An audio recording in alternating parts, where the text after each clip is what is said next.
Today, we're talking tariffs and the effect of tariffs on small business deals. Stay tuned. It's going to be interesting. It's like the third time I made this video because, of course, things keep changing. We'll hope that it remains relevant between now and the time you see it. Stay tuned. I'm David C. Barnett, and you're tuned in to Small Business and Deal Making, the podcast, YouTube channel, and blog where I talk about buying, selling, financing, and managing small and medium sized businesses while controlling risk. So, if you're looking to take control of your future through buying a business one day, or if you already own a business and you're looking to grow or exit, you've come to the right place. I talk about interesting things, I talk to interesting people, and I answer your questions every week right here. So, be sure to hit like and be sure to hit subscribe, and let's get to it. Are you thinking of growing your business or beginning a journey into entrepreneurship? Take a shortcut to success by buying an existing and profitable business the right way. Visit businessbuyeradvantage.com and learn more about my online training, group coaching, and consulting services designed to help you win. All right. So today we're going to talk tariffs, and I thought that it would be really great to just to have a little snippet of history into learning how we got to the place that we're at. So a great book that I've read is the Henry Ford autobiography, and it was written over 100 years ago. And in the autobiography, at different times, he talks about, for example, how Ford Motor opened a factory in Canada to make cars in Canada. And all through the 30s, the 40s, the 50s, cars that were bought in Canada were made in Canada, even if it was a Ford, and cars in the United States were made in the United States. And there was a little bit of trade going back and forth, but largely these things were separate. And in 1965, Canada and the US signed something called the Auto Pact. And the whole idea was that Ford, for example, could not really efficiently build all the different makes and models, or any of the other companies, all the different makes and models they were offering in Canada because the market was too small. And the idea was, what if we just made one or two specific cars in Canada, and we only made those models in Canada, and we made all the other models in the US. And if we took, say, 1,000 cars that we made in Canada and we brought them across to the US and then brought 1,000 cars we made in the US into Canada, we could offer more variety to Canadian consumers. We could get efficiencies of production by only making one model of car at the plant in Canada, for example. And it would reduce the costs overall, and we'd be able to drive down the price of cars in both countries and increase the variety to consumers everywhere, right? And that's the whole idea of free trade. The bigger the market is, the more specialized and more efficient you can become in any one of your different plants. So 1965 onward, this auto pact started to come into play within that one industry. And this is the reason why the auto industry in particular is so integrated across the border, because they had this free trade agreement, and they just started to place the different plants in the place that made the most sense based on transportation costs, labor availability, all that kind of stuff.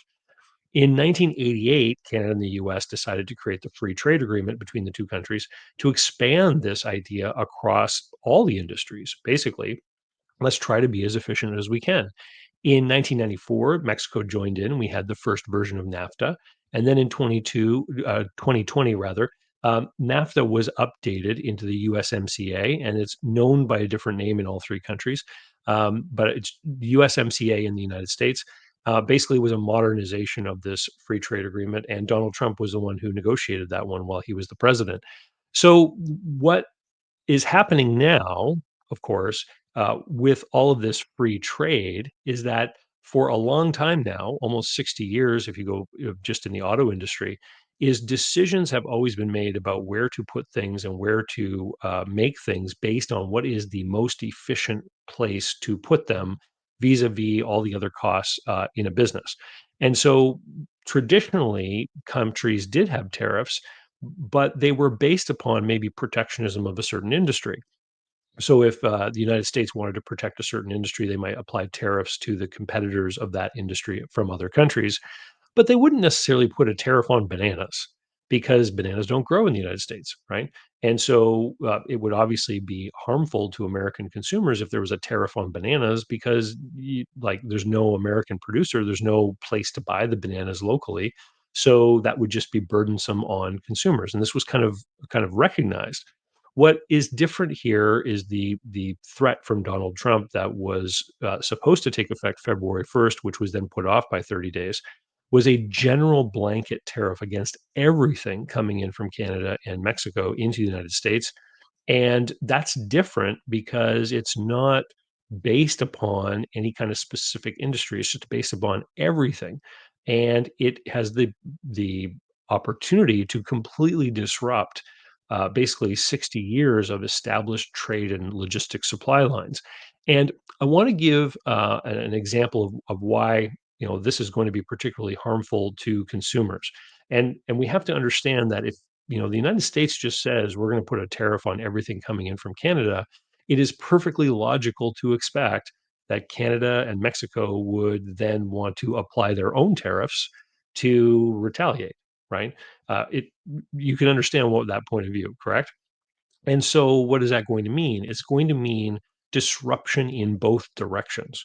So I've got an image here that I've prepared, and it's just to give a quick example. So this is an image of the northeast of North America, and there's two X's on the map. And the upper right hand X, that's Moncton, New Brunswick. That's where I live. And we have a toilet paper factory. And Canada has a lot of trees. It's well known for forest products. And so we cut a lot of lumber here, and that sawdust and wood chips and all that kind of stuff ends up becoming pulp because it's basically waste. And the pulp can be used to produce things like toilet paper. Now, down in the bottom left hand corner in Pennsylvania, there's another X, and that's the location of another big toilet paper factory. Now, New Brunswick is a net exporter of toilet paper to the United States. And so if you live in Maine, there's a good chance that the toilet paper at your local store is coming from where I live, which, if you look at the map, makes a lot of sense because it's like a 3 hour drive away, right? Ontario, which is also part of Canada and has a lot of trees, is a net importer of toilet paper, right? So even though Canada has a lot of trees and a lot of pulp and paper and all that kind of stuff, Ontario imports toilet paper. And if you look at the map, you can see why. Because Toronto, which is where most people in Ontario live, is just a couple of hours from that plant in Pennsylvania. So over the course of time, what has happened is, because of free trade, is everyone's buying the toilet paper for their grocery store. If you think of the purchaser at the grocery store chain, they're looking for the best price they can get. And what has ended up evolving is that we have this system where everyone's, just looking for the best deal. And that's why New Brunswick exports toilet paper to the United States while Ontario imports it. Now, if all of a sudden there's a 25% tariff put on all imports from Canada, it means that those people in Maine are going to have basically two choices. They're either going to have to pay 25% more for the toilet paper from New Brunswick, just a couple hours away, or they're going to have to pay the additional cost of transporting toilet paper all the way from Pennsylvania up to Maine. Now, I don't know what the difference in transportation cost is, but if it costs more than 25% extra to move the toilet paper from Pennsylvania up to Maine, then what it means is that the toilet paper is going to continue to come from New Brunswick because it's only going to be 25% more, which means that a family that might spend $50 on toilet paper is now going to have to spend 62.50 on the same toilet paper. And this is sort of the inflationary drive behind, the argument against tariffs, is that it creates these artificial barriers that are going to increase costs for everybody. On the Ontario side, the same conversation is going to happen. People in Toronto are going to have to figure out, is it now cheaper for us to buy the toilet paper maybe from New Brunswick, but it's got to go 18 hours in a truck to get there? Or does it make more sense? Probably there's going to be an equal tariff put on by the Canadian government. Are we just going to keep buying it from Pennsylvania, and we're going to have to pay more for it as well? And so that's how these tariffs have an opportunity to dislodge the normal, rational, low cost trade patterns that have been established over the course of time. Um, and generally, we're going to lead to inflation. Now, the effects on small business. There is nothing I'm going to ever say on this video or on my YouTube channel in general that's going to change what these governments are going to do, right?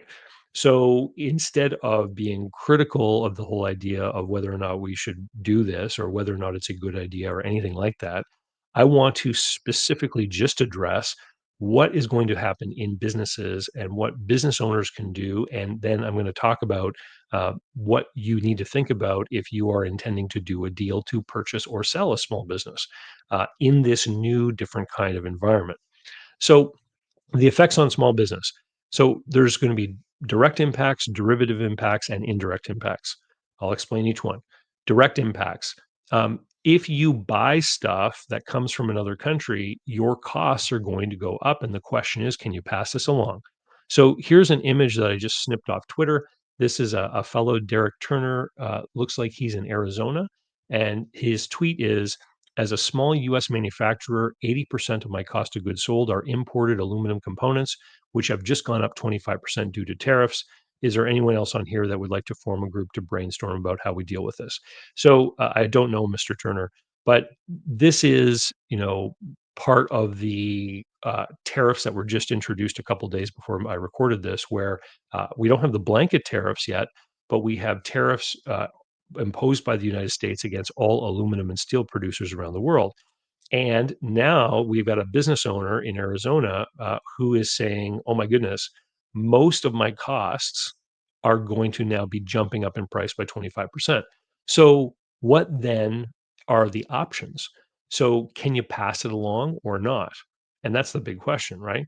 And just to be clear, this is further going to have impacts on inflation because if Mr. Turner's business sells to other businesses, those businesses in turn are going to have an increase in their costs and they're going to have to pass those on to their customers as well. So, is there another alternative source of supply? Right? That's probably what his group is going to be discussing when they form and start discussing the different options that they have. Um, if you sell to people in another country, right, and your goods are then going to be impacted by tariffs, how are your customers going to be able to afford it?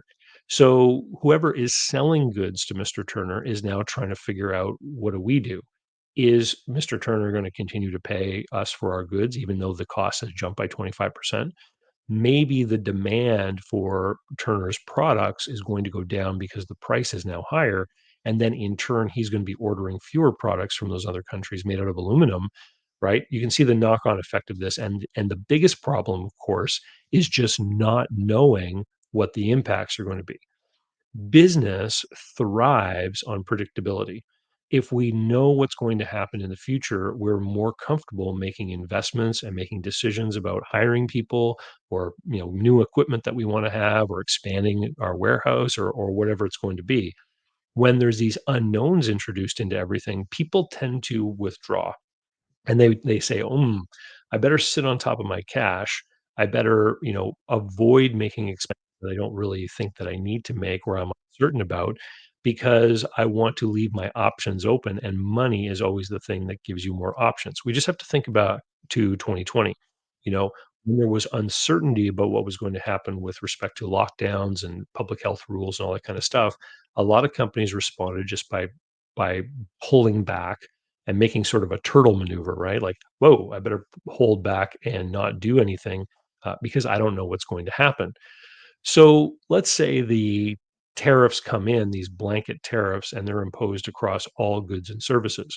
If you are selling into another country largely, like if you are here where I live in Canada and you sell a lot to Americans, what are you going to do? Well, if you're not sure that your customers are going to be willing to pay the higher price, there's some options. You could find new customers, right? So there's a lot of talk right now in Canada about increasing trade within Canada or increasing trade to Europe and other places, right? Because that's an option. If we are going to have this trade barrier through the tariff to our American customers, maybe we can find other new customers. Another option is what if we just moved the company, right? So what if we took the company from Canada and moved it to the United States and started to do the work there? I think that's kind of behind the thoughts of the whole imposition of tariffs is to create more employment in the United States. If a company were to move from Canada to the US, then of course that's going to be expensive. ultimately, the cost of doing that is going to have to be recouped through future profitability, meaning that the company now still needs to have higher margins, which ultimately lead to price pressures for increases in prices. Um, you could reinvent your business by offering different products or services. You could, for example, do a deal with someone on the other side of the border. So, if you are a manufacturer of some product in Canada and you sell some of them to the United States, and all of a sudden this tariff is going to impact you, maybe you could subcontract the manufacture of your product to an American company that's going to make it there, right? You could continue to have the customers and deal with them and sell to them, but the fulfillment of that sale would happen from an American company. Likewise, if you're an American company selling to Canada and Mexico, for example, and tariffs are going to impact you, you could do the opposite thing. You could look for an opportunity to have a Canadian company make your goods for the Canadian market. You could also maybe even do a transaction and buy someone in one of those other countries that could become your new local producer. Now, keep in mind my toilet paper example, right?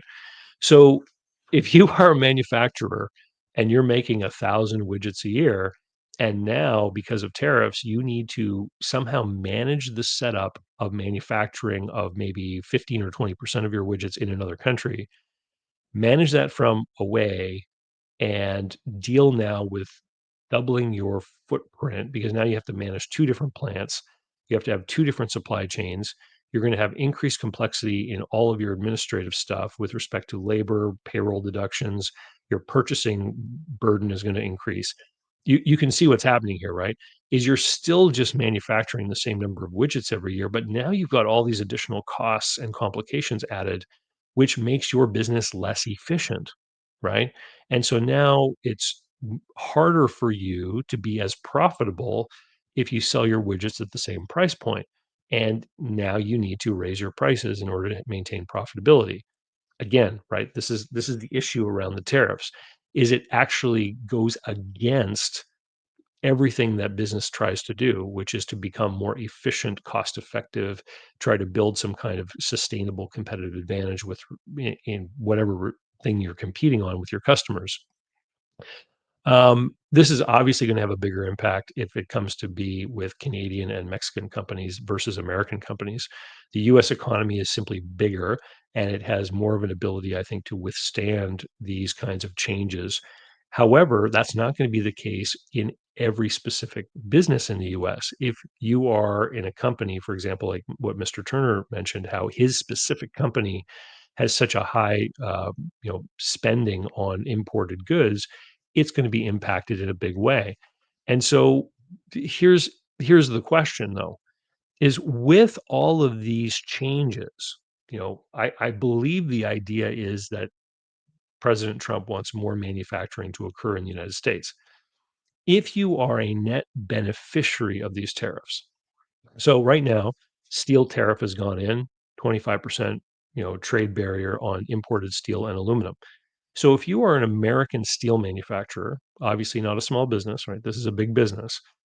Do you now invest in expanding your plant knowing that the only reason you might be profitable today is that this artificial trade barrier has been implemented, right? The very next president could take it away. And so to me, in my mind, you're not necessarily going to be confident that you have now a sustainable competitive advantage in trade because you know that the only reason that you're profitable in this respect is because of the artificially implemented trade barrier, right? So I again, predictability, nobody knows what the future is going to be. And nobody knows exactly what's going to happen. Nobody knows what's going to happen after the end of the president's term. And so all of these unknowns do not help an economy grow. In fact, there was another clip that I found that just highlighted this is from taxfoundation.org that their prediction is that if the blanket tariffs are put against Canada, China, and Mexico, that the US economy would shrink and taxes would end up increasing between 2025 and 2034, and that the average tax increase would be more than $830 per US household in 2025 alone. And, I don't know the math behind that, but you can go find them at taxfoundation.org and find out exactly how they calculated that. So those are direct impacts. We can see that they're not very good. What about derivative impacts? So, derivative impacts would be if you are a business that serves businesses or consumers who could, in fact, be directly impacted by these trade tariffs. So, I mentioned that there was a toilet paper mill in Pennsylvania. If you are an industrial electrical service contractor in that town and you do work at the mill, and all of a sudden the fact that they export so much toilet paper to Ontario could be impacted, is that going to have an impact on your business? Right. And so this could be a number of different impacts. If your customers stop reinvesting and there's less work to do, obviously you're going to make fewer sales. But if you are dealing with a company that could be put into a sudden financial crisis because of tariffs, let's say that it's a business that exports 80% of its product to Canada, for example, and all of a sudden a retaliatory tariff is put into place and people stop ordering, that company is going to go into a cash flow crisis.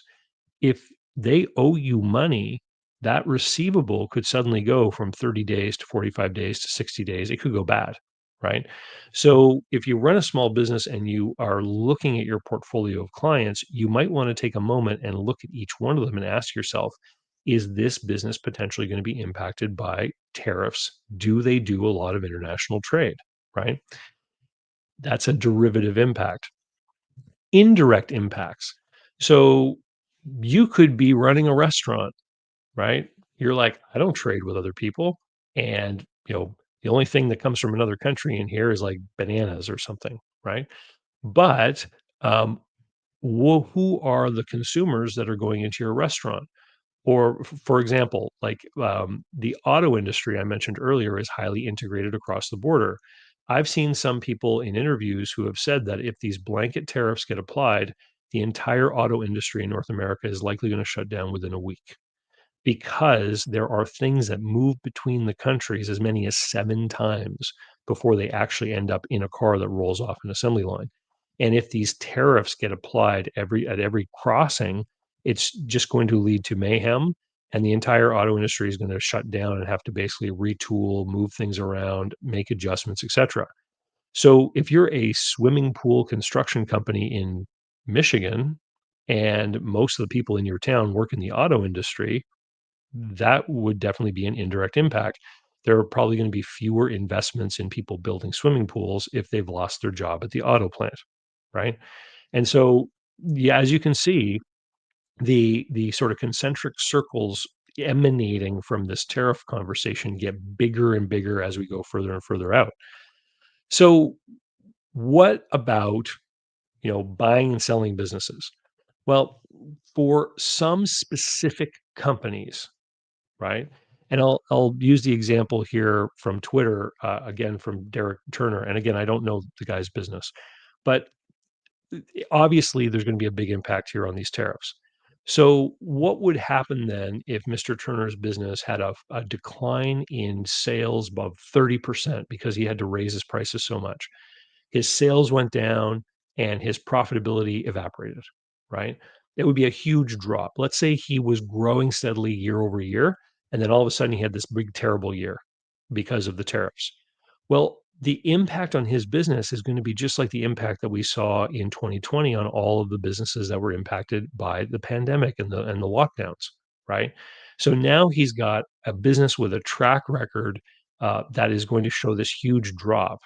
And so um, what what then is gonna happen? Well, he's gotta survive, number 1, and if he does survive and, then wants to sell his business and you're a buyer, well, there's no track record now. The track record has been broken by the events, of the tariffs, and so as a buyer going into this, if you know that there could be impacts throughout the economy from these tariffs being impacted, all of a sudden you're going to start implementing some of the same things that we saw during the pandemic times. You're going to say, wow, I want to make a deal that's more heavily geared around doing an earnout. I want to make sure there's profitability in the future. I want to have seller notes that are tied in some way to, sales continuing to be at the same level that they are. Basically, if you've done my Business Buyer Advantage program, there is a section in there all about buying a business in a recession. And we know that if these tariffs are coming, it will be likely going to kick off a general recession in all three countries. And so the stuff that I teach in that module is going to be applicable in this scenario. So you're going to have to look for those different risks. If you're buying a business, you're going to have to start to add something like a trade exposure to your due diligence.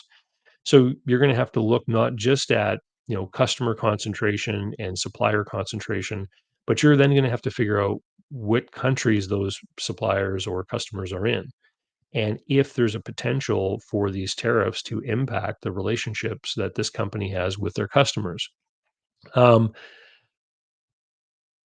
You also need, just looking at a general B2C company, like a service company, you need to look at the local industrial makeup. You need to figure out, where are people in this town earning their money? Are they working at the toilet paper mill or whatever it is that does a lot of exports?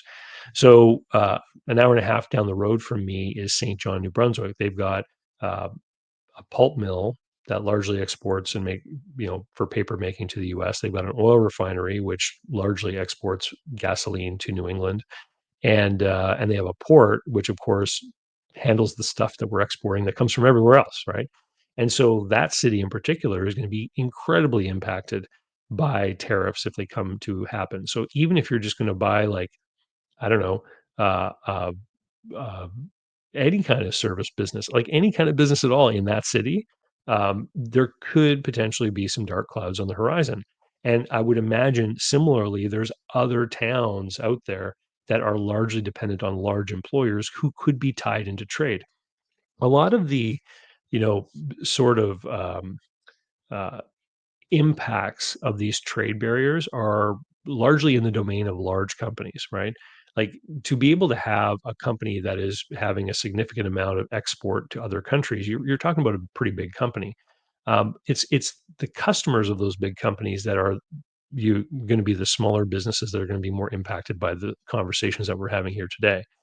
So, if you are a seller of a business, if your plan is to sell your business anytime soon, and you get impacted in a big way by these tariffs and you have a big interruption in your track record, it probably means that you're going to have to, you know, recover and survive, number one.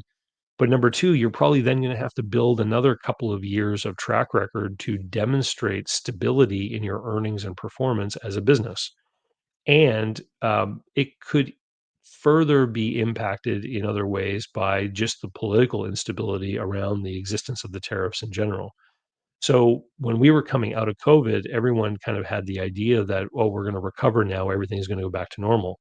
And we learned that some businesses did recover, other businesses did not, and they've continued to struggle. And so, just saying, as a business owner, hey, my business went down because of the impacts of tariffs. When the next president comes along, the tariffs are going to go away, things will be great.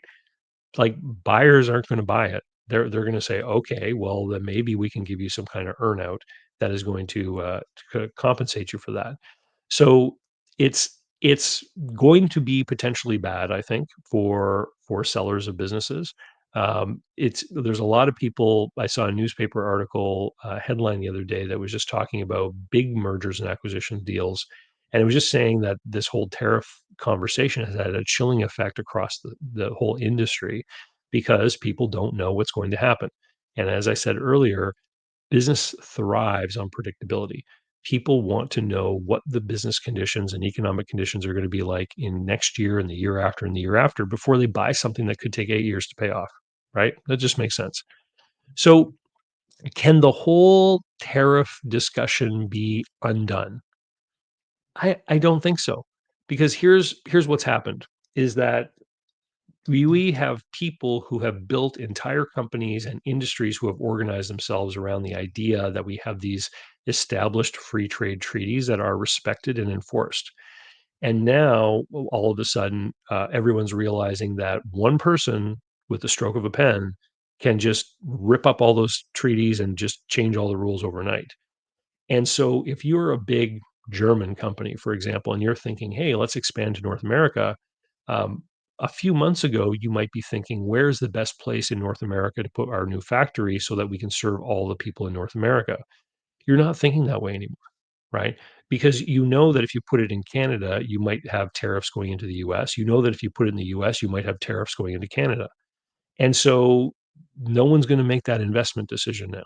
Nobody's going to build that plant because everybody now has lost faith in the validity of these treaties, which everyone's kind of been relying upon to base their decisions on. I believe that President Trump wants to sort of reorder global trade. And so I don't even know what that means, right? Like, who knows? So we're all just going to have to wait and see. And while we are all waiting and seeing, I think the only consistent thing that we can expect is that people will just not make large capital investments. And that's going to have a very negative impact across a lot of different industries, especially if you're talking about small businesses that are impacted or have an effect or deliver in any way for any kind of construction, building, large infrastructure projects for industry. All that kind of stuff is going to be really up in the air. Who knows? Um, and that's what I think of this. So if you have some thoughts or ideas, or if you own a business and you're already seeing the impact of this chilling effect of the whole tariff discussion, please leave the comments down below. I think that if you are going to buy a business, you can still do a deal that makes sense. I think you have to be very cognizant of the kind of business you're getting into and what the impacts of this trade change could have. I think that if you're going to sell a business and you are impacted by global trade, you have to be realistic that you are going to be speaking now to buyers who are going to be very concerned about what these tariffs could potentially do to the business that you're selling. And you're going to have to be prepared to deal with conversations about how that risk is going to be mitigated by the buyer in order for it to make sense for them. And I would imagine that lenders have probably already started to change their policies or the way that they underwrite or look at certain kinds of deals. And they're probably examining quite closely the reliance or dependence on businesses with respect to trade when they're looking at these deals. Anyway, thank you so much. And I hope that between now and the time this airs, there hasn't been a whole other slew of changes. Because, like I said, like, I made a video just before February 1st when the tariffs were supposed to be impacted, and then at the 11th hour, of course, they weren't. Um, is it possible that all of this big tariff talk is just negotiation tactics to, get something or other in the next round of negotiations? Maybe, but I don't believe that any of the chilling effects that I've discussed um, can now be undone. Like, people now realize just how dependent all of these agreements are on the desire of one person to actually follow through with them. And most people don't realize that, that one person can change everything. And that's been a big surprise, I think, to a lot of people. Anyway, thank you so much for tuning in. We'll see you next time. And uh, if my conversation today has made you a little bit worried about small businesses, you shouldn't be, or I guess maybe you should always be. Don't forget, small businesses are the riskiest asset class there is to invest in. So ups and downs and rolling with the punches is just part of this game. You cannot get into the world of small business thinking that you're going to have eddy steady performance that's just going to carry on forever and ever. Uh, Small businesses have always got something interesting happening that is going to maybe upset you. It's not an investment class or asset class for the faint of heart. Anyway, we'll see you later. Cheers. So, how can you learn more about buying, selling, financing, and managing small and medium sized businesses? Easy. Go over to my blog site, davidcbarnett.com, where you can learn more about me and how I work with my clients. You can learn more about my books and courses that I prepared for you. You can find out how to subscribe to my email list, the YouTube playlists, and more. There's literally hundreds of hours of content there, all for free, and I'd love for you to be my guest. Special thanks go to Mark Willis at Lake Growth Financial, today's video sponsor. Mark helps people better manage their personal and business finances through the Bank on Yourself insurance strategy. This is something I've done personally and I've seen others use it successfully for years. Go to newbankingsolution.com to find all the interviews I've done with Mark and learn more about the advantages of these programs. While there, sign up for a free consultation to learn what this solution might look like for you.